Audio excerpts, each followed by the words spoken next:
ఎవరైతే తులారాశిలో జన్మించారో ఇంకా మీరు సంపాదించే సంపాదనలు ఇంకా తులాభారంలో వేసుకోవాల్సిందేనండి. సో ఎందుకనంటే శ్రీకృష్ణ భగవానుడు తులాభారం అందరికీ గుర్తుంటుంది. ఎంత ధనం వేసినా కూడా కృష్ణుడు చూపించడు.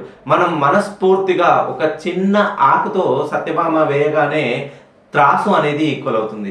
మీరు తులారాశిలో జన్మించినట్లయితే మీ జీవితంలో ఎంత డబ్బు సంపాదించబోతున్నారంటే ఇంకా డబ్బుకి లెక్కే లేదండి. మీరు అనుకోవచ్చు, మేము తులారాశిలో జన్మించాము, చాలా మంది పండితులు, సిద్ధాంతులు, వేదాంతులు మేము చాలా మంది దగ్గరికి వెళ్ళాము, వాళ్ళు ఇది చేసుకోండి అది చేసుకోండి దానివల్ల ప్రయత్నం ఏమీ ఉండదు అని అనుకుంటున్నారు. ఒక పెద్ద కొండరాయిని, ఒక పెద్ద కొండను మనము దాన్ని బండరాయిని పగలగొట్టాలని అంటే ఒకే దెబ్బకు పగలదండి. దాన్ని కొట్టిన ప్రతి దెబ్బ కౌంటే అవుతుంది. 100వ దెబ్బకు ఎంత విలువ అయితే ఉంటుందో మొదటి దెబ్బకు కూడా అంతే విలువ ఉంటుంది. మీరు మీ జీవితంలో చేసుకునే మార్పు ఖచ్చితంగా మీ విజయ తీరాలకు చేరేలా చేస్తుంది.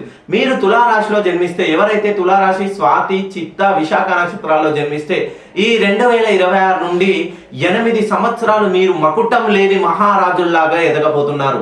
మీరు నన్ను ఒకసారి, మీరు తులారాశిలో జన్మిస్తే పర్సనల్గా ఫోన్ కాల్లో కలిసే ప్రయత్నం చేయండి.